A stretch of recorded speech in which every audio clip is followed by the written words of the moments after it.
Hello, everyone. Greetings in the name of Lord and Savior Jesus Christ. Who is Adam? Everyone knows that name, Christians and non Christians. Everyone is familiar with the story or the narration regarding Adam. Uh, who is Adam? We read in the Bible that Adam is the first human being created by God. We read about the creation narration in Genesis chapter 1 and a portion of it in chapter 2. And Adam is the first human being created by God according to Genesis 1 and 2. And we read that Adam is the crown of creation. Many scholars and many Christians believe that Adam is the crown of creation. And what is the reason?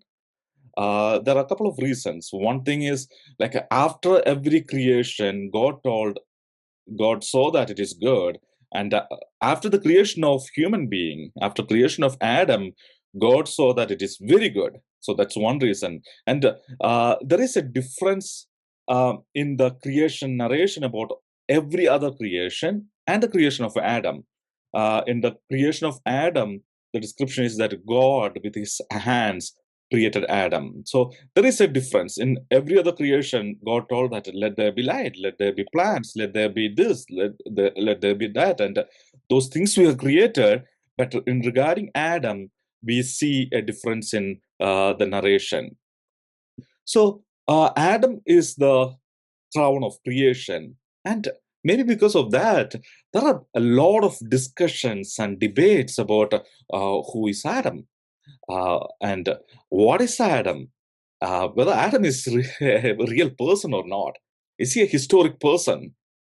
There are different interpretation regarding Genesis 1 to 3 in general, and Genesis 1 to 11, whether these are literal things or symbolic things or mythical things. So there are different discussions going on regarding this topic. So the question is, when we think about today the historicity of Adam, or whether Adam is a real historic person, what is the importance of this topic? Why do we have to discuss about this topic? There are a couple of reasons we discuss about this topic today. One is, as I mentioned, this is one of the most debated topic, in the Bible. Uh, as I mentioned, there are different interpretations, there are different explanations, and based on Adam, a lot of things change. Even we see that there is differences in how we see theology of salvation based on Adam. Some people say that there is no original sin. Some people say that there is an original sin which is inherited from Adam and spread throughout the humanity. So, uh, the description of Adam changes even other part of theology. So it's one of the most important or one of the most debated topic. Second reason, it's one of the most debated topic outside the Bible or outside Christendom, because with the introduction of theory of evolution, a lot of similar topics are discussed, not just in Christianity, but outside Christendom. We know the famous question whether egg or the chicken came first. So that's still one of the most popular and famous question. And because of theory of evolution, we discuss about, even outside Christendom, we discuss about Adam.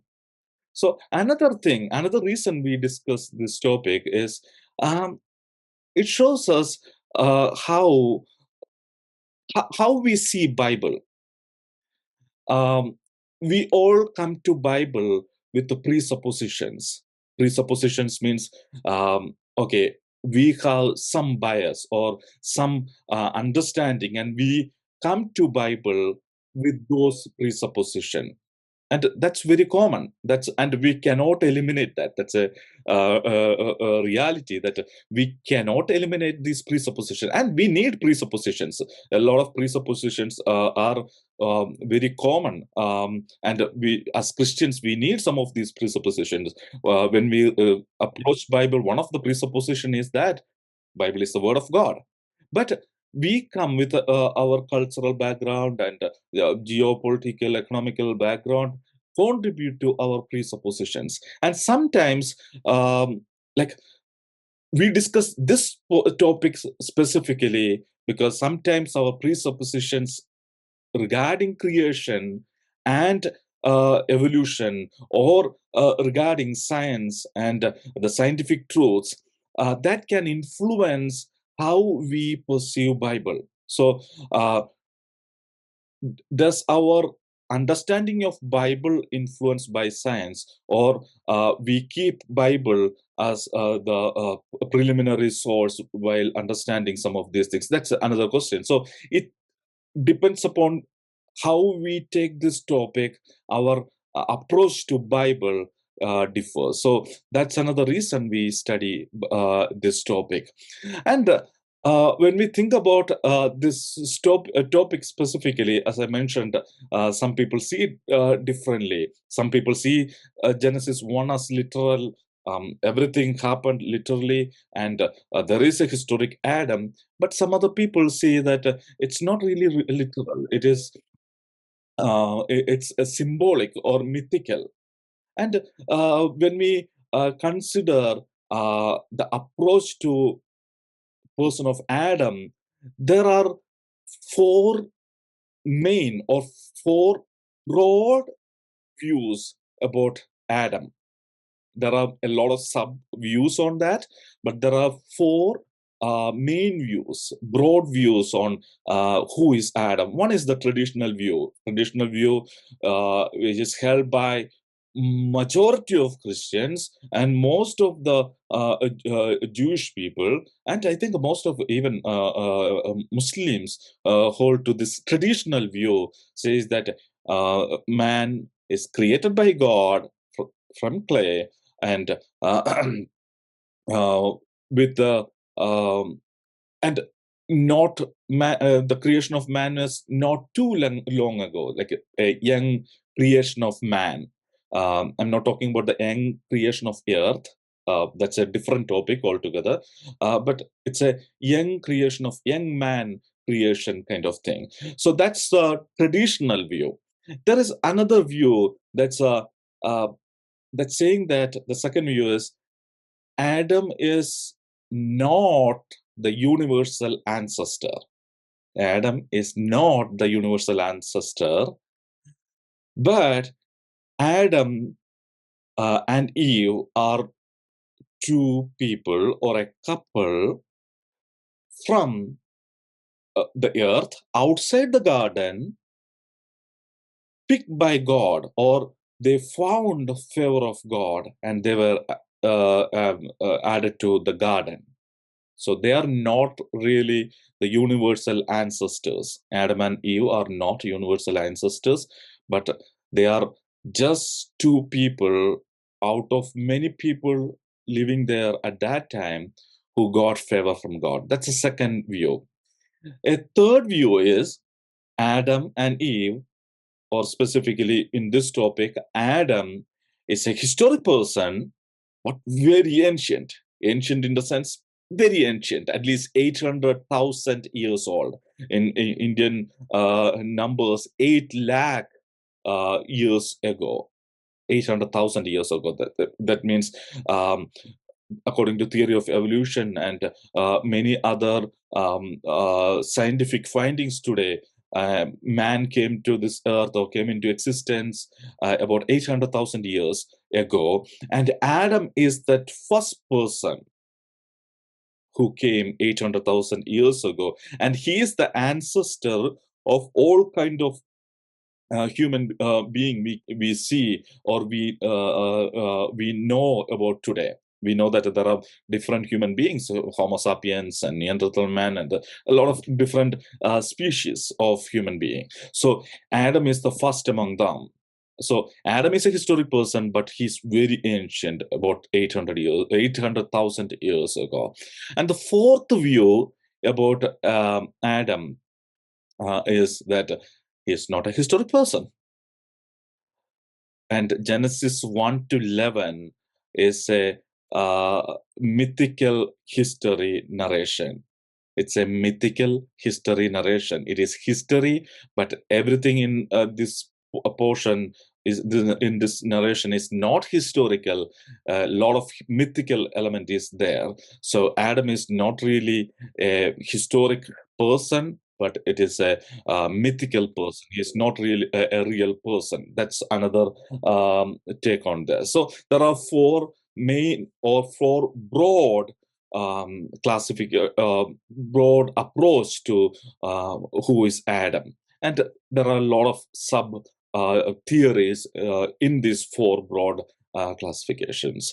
So one question, why do you think when we think about Adam, we already saw that there are four main views. Why there are these kind of many views? Why would somebody think that Adam is not a historic person? And why would somebody think that Adam is just one among many who was picked by God? There are a couple of reasons, and those are genuine reasons. Like when we think and study about Bible, some of these are very genuine reasons. We all need to consider. One of the result is one of the reason is like it's a result of fossil studies. We know that there are fossil studies, and even though everyone does not agree to some of these fossil studies and the aging techniques, there are that's one of the scientifically approved and most widely accepted ways, at least at this time. And these fossil studies shows that uh, man has about 800,000 years of history. So there is a confusion. If that's the case, how can Bible be true? If it is a young creation of man, a young man, like a 6 or 8,000 years old, how can science be true? Both cannot be true. One of it is wrong. So since science everyone accept as truth, then Bible cannot be false. So what is the option? Then we take Bible as a mythical option. That's one reason people say that it's not a historic person. Adam is not a historic person. A second reason we see is theory of evolution. If theory of evolution is true, especially if macroevolution, an evolution from one species to another, is true, then Adam or the creation narration we see in the Bible cannot be true. We can observe microevolution. We have multiple or thousands or millions of evidences for microevolution. But if macroevolution is true, that pose a problem in our understanding about who is Adam. So we'll have to consider other options, maybe the ancient Adam theory, or like he is just one among many, or things like that. So that's the second reason. The third reason, the word Adam itself is contribute to this confusion or contribute to some of these theories. Adam has two meanings. Adam is a proper noun. That means it's a name of a person. As we see many people around us with the name Adam, that's a proper name. But it's not just a proper name. It's a proper noun. At the same time, it is a generic noun. It's a generic noun which shows, which represents some categories. And the meaning of word Adam is human being or mankind. So if we take the creation narration in Genesis 1 to 3, and that word Adam, instead of using it as a proper noun, if we use it as a generic noun, taking that human being, then Adam in this biblical narration is not really a historic person, but he is a representation or archetype of mankind. So many theologians, widely accepted biblical scholars, has uh, some of these uh, they accept some of these theories, and they do not say that okay, there is more to that, and more to like we need to add more things to our understanding about historic Adam. Examples are John Walton. He is one of like one of his book was my textbook in seminary, so he is widely accepted theologian in the evangelical circle. So he says that Adam is a archetype of mankind. And another person is Dr. William Lane Craig is another awesome theologian.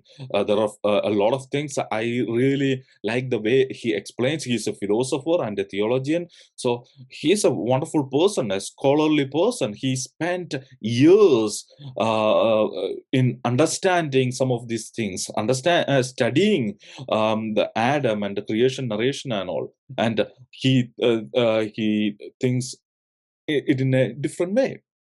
So if they all accept some of these other theories, how can we think that Adam is a historic person?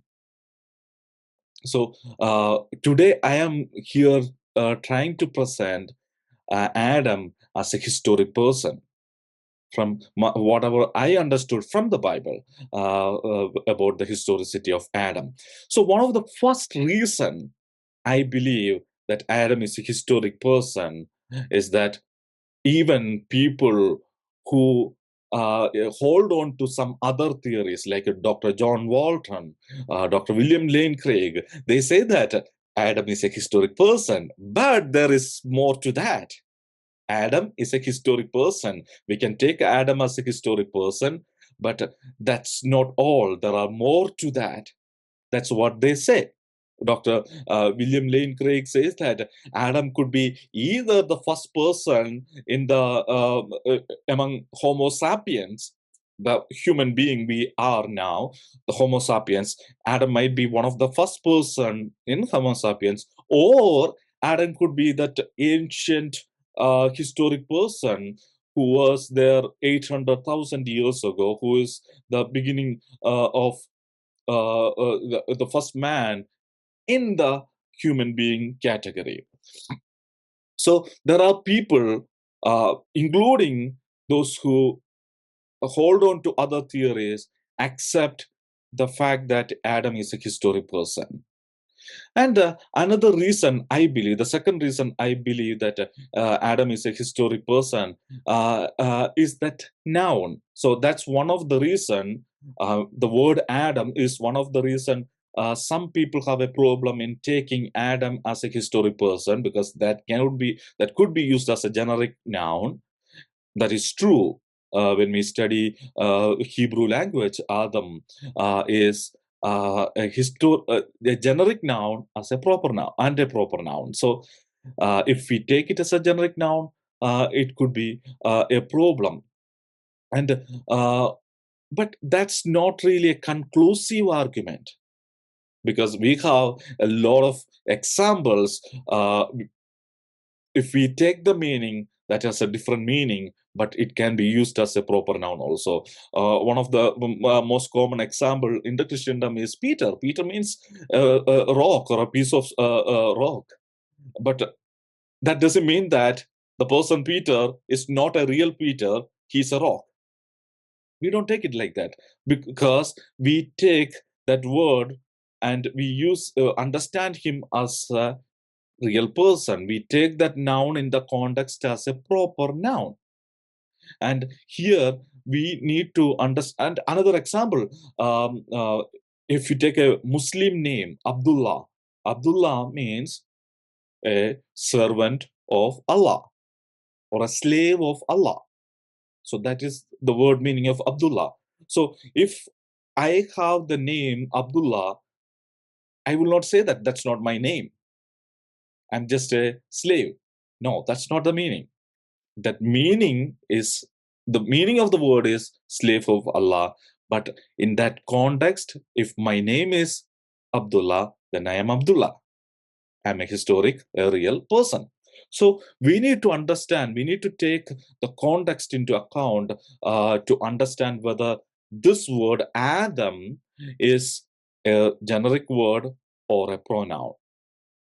And if we take this passage, Genesis 1 to 3, like it's difficult to take the word Adam as a generic noun, because the language in Greek and Hebrew is much more clearer than English or Malayalam and many other languages, because the many other words, the verb and object and all has to agree with the subject in their in the gender, number, and the case. That means whether it is a noun or pronoun or whatever it is. So it has to agree. So that the grammar of Hebrew is clearer than English.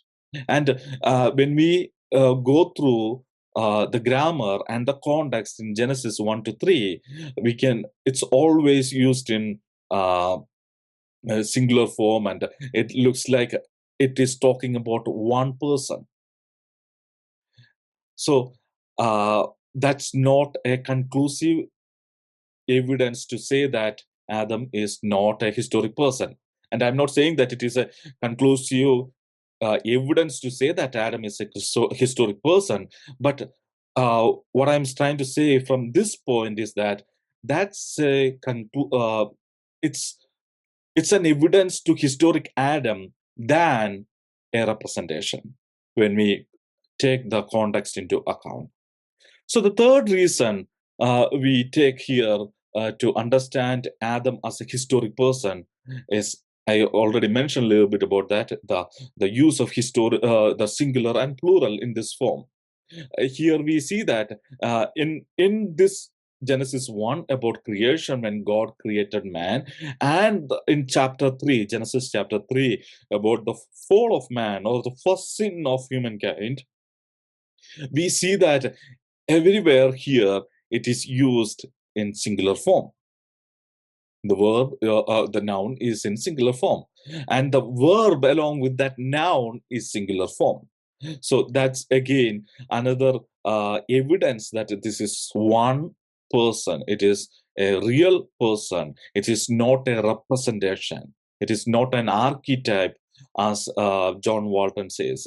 Adam is a singular, one real person. So the fourth evidence I see is about the creation of Eve. So we read in Genesis chapter 2, God created Eve. And there, God is saying the reason he created Eve, why he created Eve.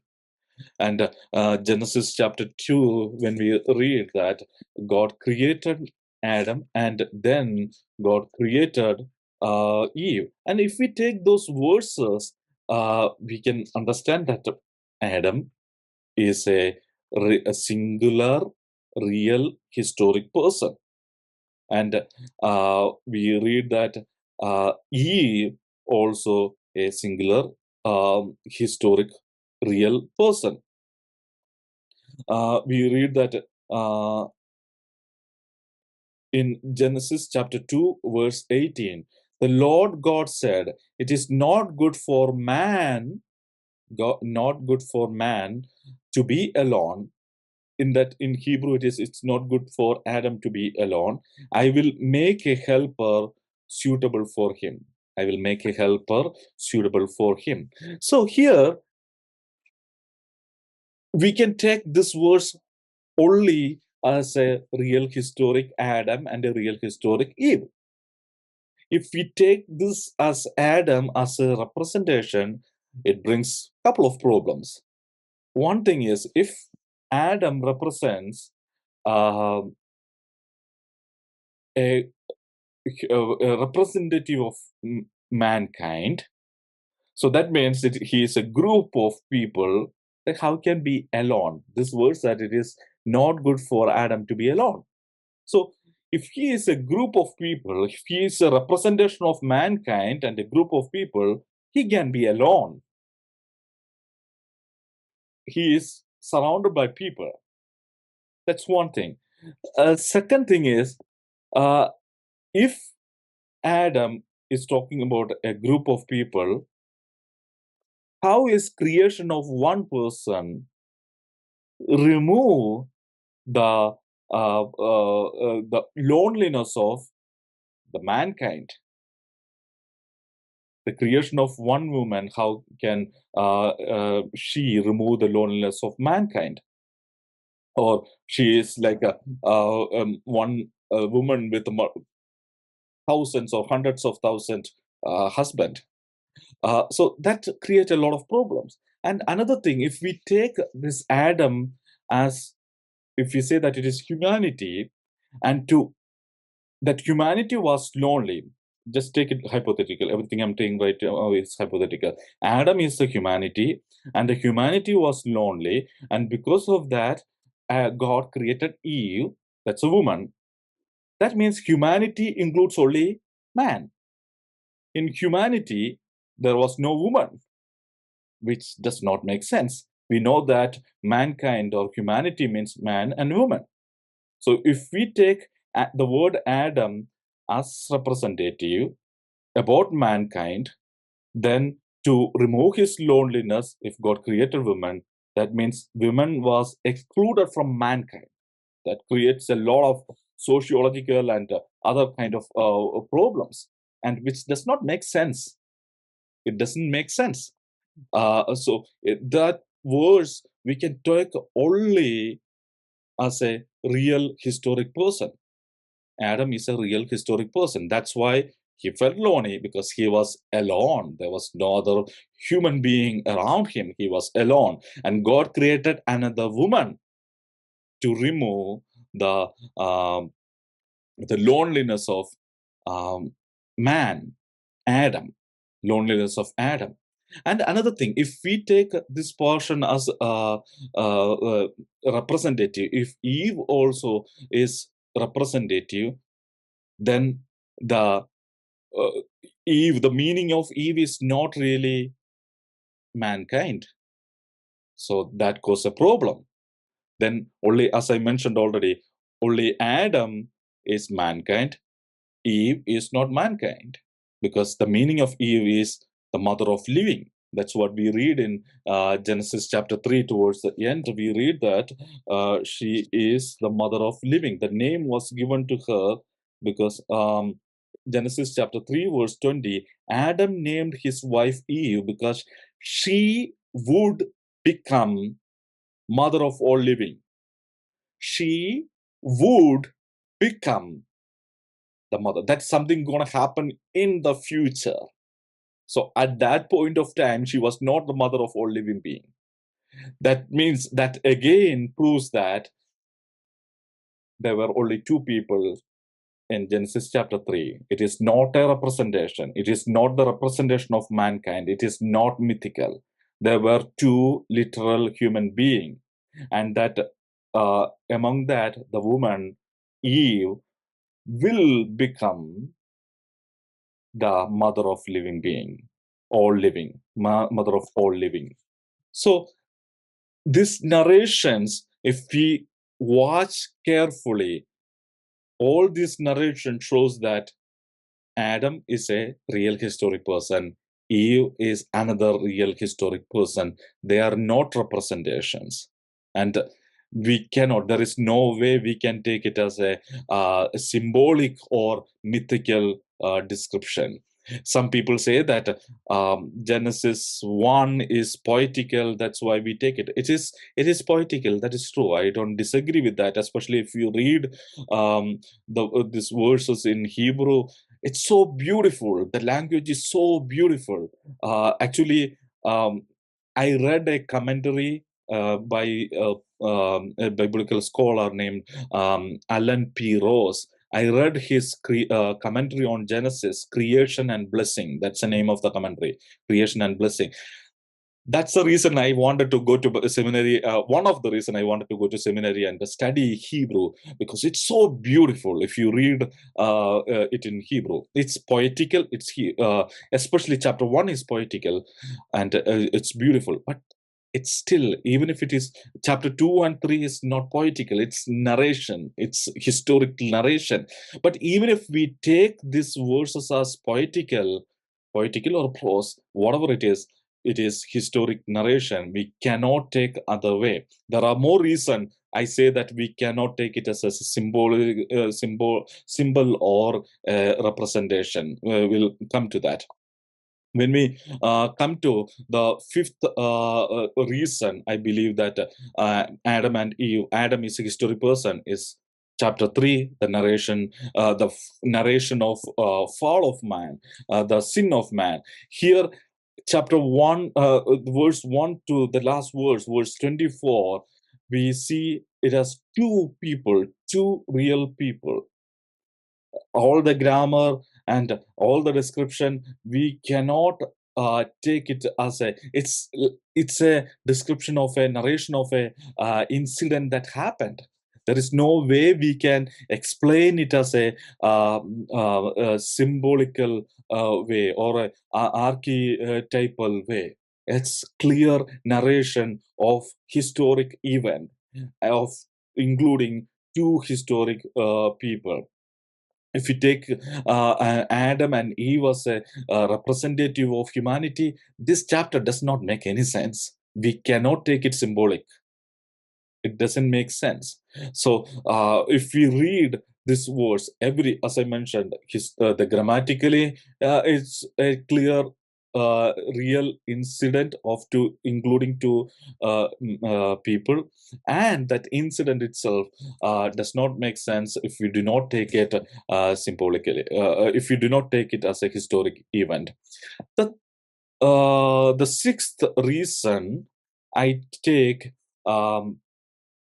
this person, Adam, as a real human being is their children, Cain and Abel. Cain and Abel, they were born to Adam and Eve. Genesis chapter 4, when we come here, Genesis chapter 4, verse 1, Adam made love to his wife Eve, and she became pregnant and gave birth to Cain. In verse 2, later she gave birth to his brother Abel. So, I don't know how we can even take these two verses as symbolic. We cannot take. It is a narration about two people. It's a narration about two people and how new life came into this earth. It's a historic event. It's a real event of two historic people. We cannot take it symbolic. We cannot take it representative. I try to like rewrite that verse with a perspective of the symbolic. How would it be? So mankind made love to his wife, uh, mother of all living, and she became pregnant and gave birth to Cain. Does it make sense? It doesn't make sense to me. So is Cain son of one woman, or mankind gave birth to Cain, or like hundreds or thousands of women gave birth to Cain? Does not make sense to interpret it as a representation. And if we do not take this, there will be a lot of questions. Uh,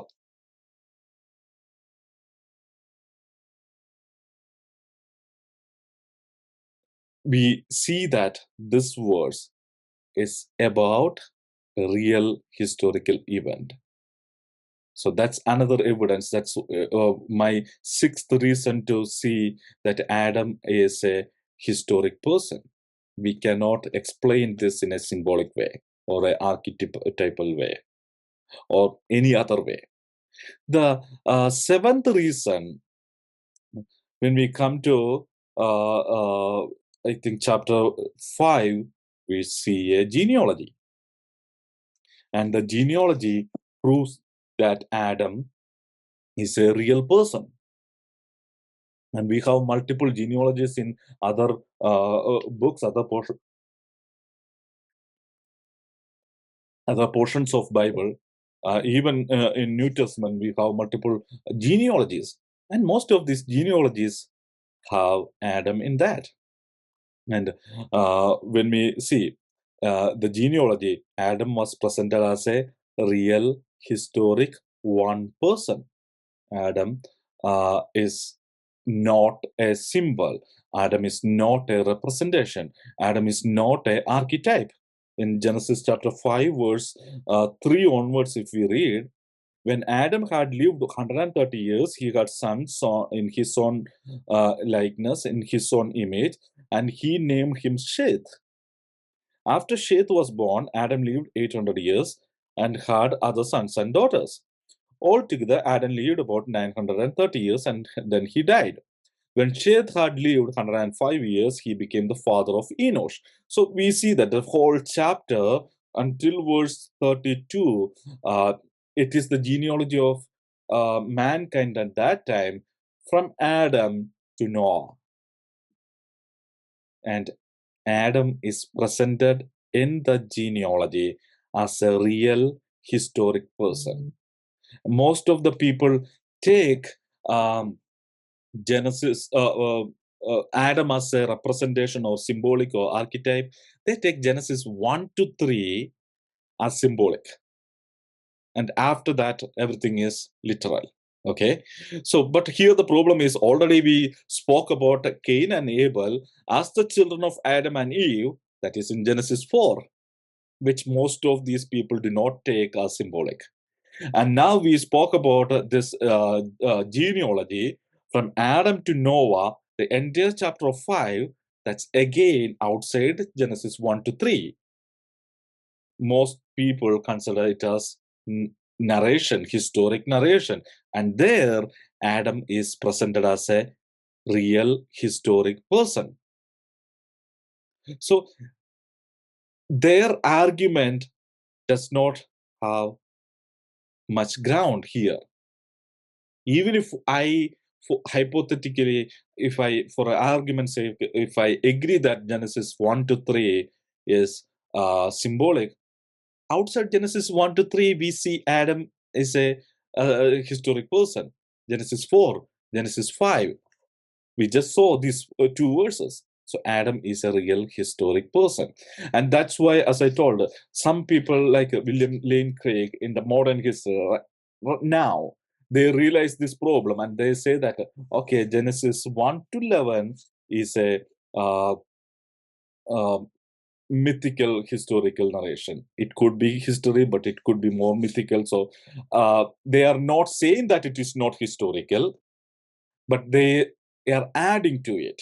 So again, they agree that Adam could be a historic person. So that argument does not have much value.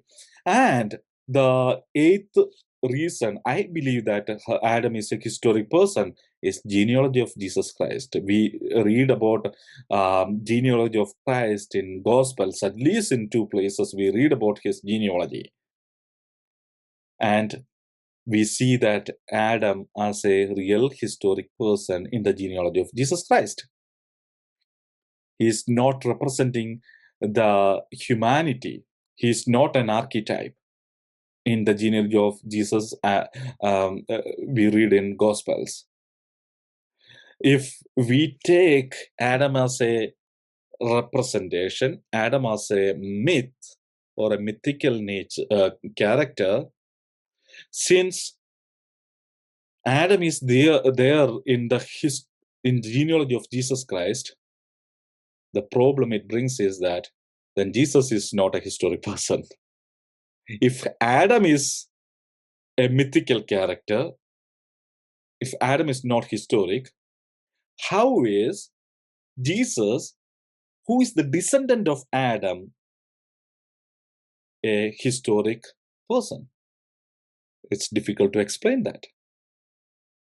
If Adam is mythical, Jesus should be mythical. And that is against all the historical evidences we have, like extra biblical. Outside the Bible, we have so many evidences saying that Jesus was a real person. And if we accept Adam as a mythical character, then Jesus is not a historical character. He is also a mythical character that is against all the historical evidences we have. So, do you see the problem with that? And not just that, if maybe you can say that Adam is a mythical person, but Jesus is a real person, even though they are in the same genealogy, then the problem is, where did that come? How, like, at what point from mythical it became historical? It's difficult to explain. And it is difficult to, first of all, it is difficult to explain that genealogy with a group of mythical people and historical people. That's difficult to explain. Even if we accept that for argument's sake, it is difficult to explain at what point that mythical characters become historical. I told you, people like William Lane Craig believe that Genesis 1 to 11 is mythical and mythical historical narration, and from 12 onwards, it is historical, pure historical. But there is problem with that also, because Genesis chapter 12 starts with Abraham. It talks about Abraham, Genesis 12 onwards. But Genesis chapter 11 talks about Abraham. So it's difficult to explain that. That the portion they consider as mythical historical has Abraham as a historical person we see in the rest of the Bible, which they accept as historical narration. So it is difficult to explain at what point, if we take that as a mythical and historical, it is difficult to explain from what point the mythical transformed into historical. And a bigger problem that even if you don't accept that, if Adam is historical, Jesus in the genealogy of Adam is mythical. That means our salvation is a myth. So that causes a lot of theological problems. So we cannot, and we can say that. So according to the biblical narration, we came from that one person, and I am actually descendant of Adam. Okay, we all came from two person. If we take the biblical narration literally, we all are descendants of two people. So if Adam is mythical, then I am mythical. The person, the Sibin you are seeing through this video is not here. He's a mythical person. It's not historic person. So do you see the baselessness of this argument? The theological and sociological and the historical problems this argument can bring. We can take Adam only as a historic person. Otherwise, we have a lot of problems. Then another reason, the reason number 9, we read in New Testament is that Adam is a type of Jesus. In 1 Corinthians chapter 15, verse 45, the first man, Adam, become a living soul. The last Adam, become a life-giving spirit. So here we see Adam as a type of Jesus Christ. If Adam is mythical, it is difficult to present Adam as a type of Jesus Christ.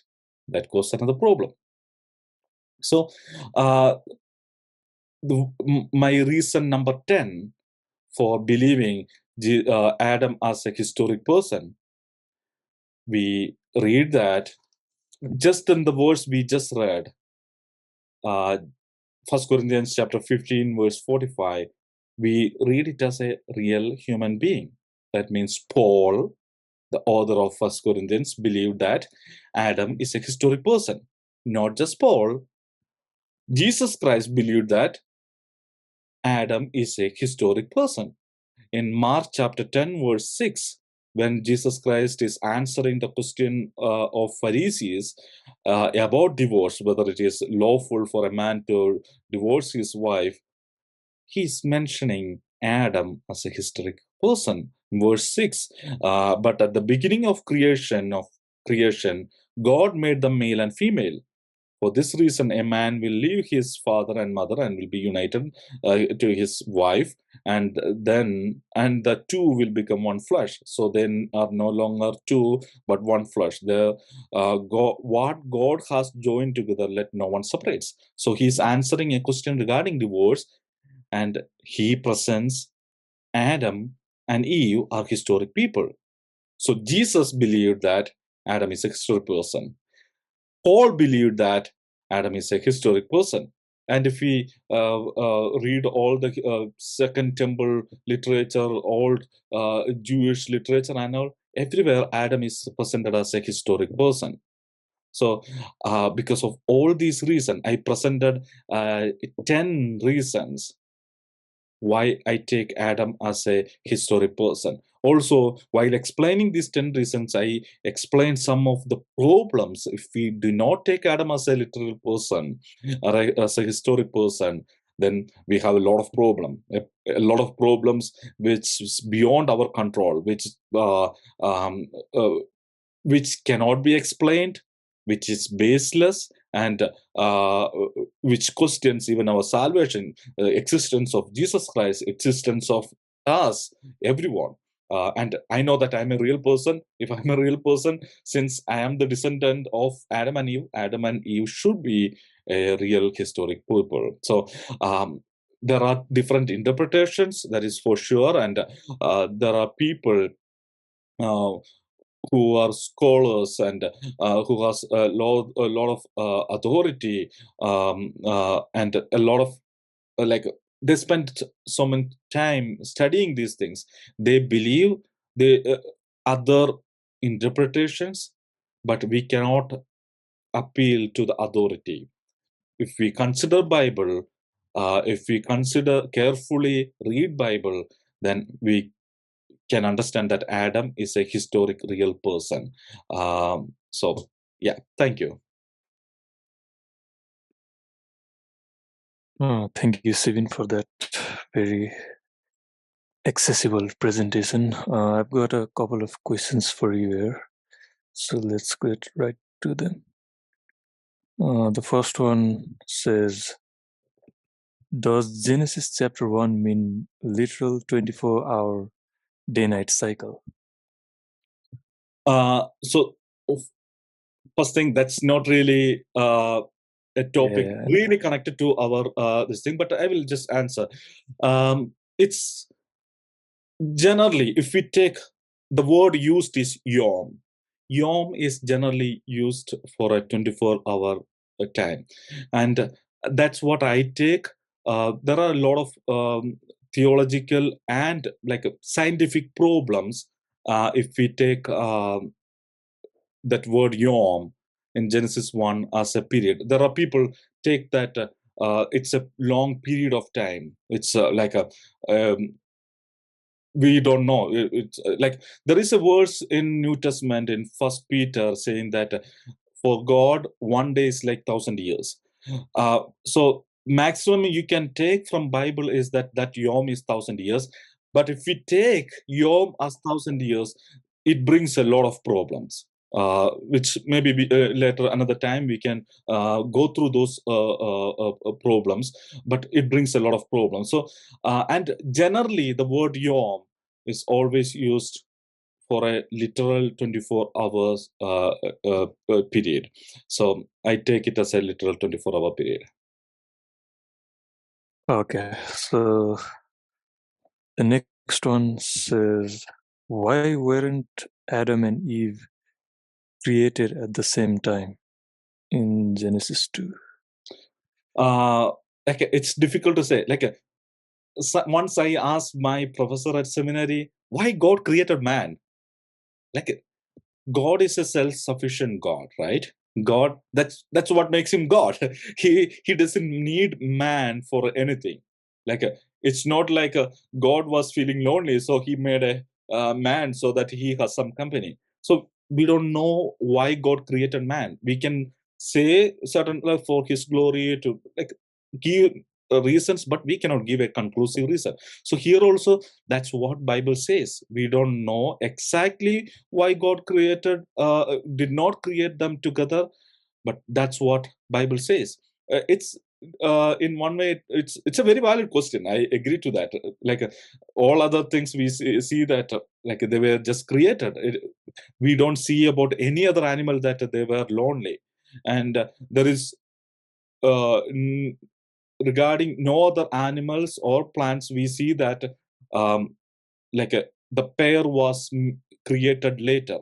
So it's only regarding man we see that God created Eve later. But okay, it's a little bit tricky. Okay, so if a straight answer, I don't know. That was a perfect will of God. But if we come to chapter 1, while God creating man, we read that um, I don't know how that exactly fit in, but we read that God created them together.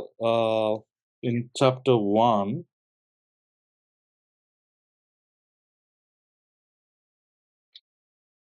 Lord created them in his image and likeness. God created them as um, male and female. That's the verse. I don't remember where exactly it is. But the verse is God created man in his image and likeness. God created them male and female. So uh, it says that God created them together. And creation of Eve is actually not really a creation similar to creation of Adam. It was actually a separation of Adam and Eve. That's what we see. So, but Adam was, it says that Adam was alone. So that's a little bit confusing in that stage. But it says that God created Adam and male and female. And then later it says that God created Eve. So somehow, when God created first Adam, Eve was there in Adam. Okay. Yeah. Okay, so the third one asks, and this is a long one. Mm-hmm. Fossil evidence shows us that. 1 second. So let me just read that verse. I was trying to read that. Genesis chapter 1, Okay. verse 27. So God created mankind in his own image and like in his own image. In the image, God he created them, male and female he created them. That is Genesis 1 verse 27. So Yeah. creation of Eve we see from Genesis chapter 2 verse 4, but in Genesis 1 itself we see that God created them male and female. Yeah, it makes sense. So the third question asks, fossil evidence shows that Eve and Adam, two individuals, were part of a whole population of our ancestors.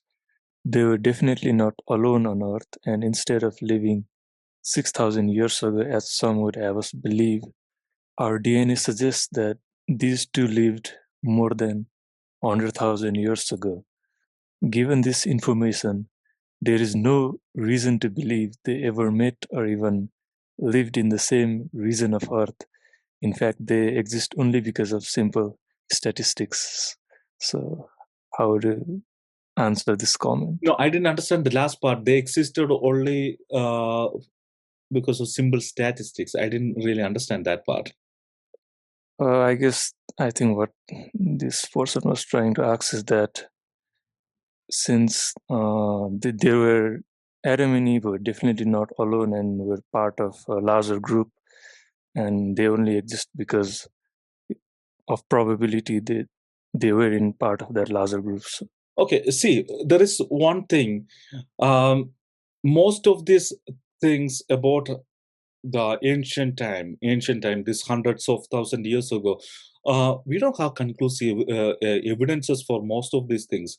These are based on, as you told, like probabilities. This could be the probability. So probability is not really a conclusive evidence for, like, if we think about all these thousands of people at that time, that's not really a conclusive evidence. That's based on probability. And DNA, I don't know. I'm like, there are so many studies are going on. I'm not aware of everything, all the studies happening. But I don't know whether there is any popular study proves that it was like based on DNA. There is hundreds of thousand years ago. Like that's I'm not aware of that. So, and we need to be careful. Like one thing, there are a lot of studies happening now, which uh, that's why now in the scientific world they don't take a individual study. What they take is a meta result. Uh, Not the meta result. What was the word for that? They take hundreds of studies together and compare the result and make a conclusion from that. No new scientific study or conclusion is based on one study. The best example is COVID. When we were talking about the COVID virus and all the studies regarding COVID vaccination, and we know that especially in US, there were people arguing for ivermectin or things like that for COVID. So uh, all these studies sometimes, okay, they say that, oh, this is good, this is good. That's based on one or two study. The scientific world, the modern scientific world does not accept one or two studies. They go for meta-analysis, like hundreds of studies they put together and come to an. So for everything you can find one or two studies, like scientifically proven studies you can find for anything under the world. You say earth is flat, there are hundreds of thousand people believe in flat earth to even today. They have scientific studies to prove that. They're not without any this thing. But the problem is it's based on one or two studies, which scientific world does not accept anymore. Scientific world accept only the meta-analysis of hundreds of studies. So we need to consider the meta-analysis of studies to come to this conclusion.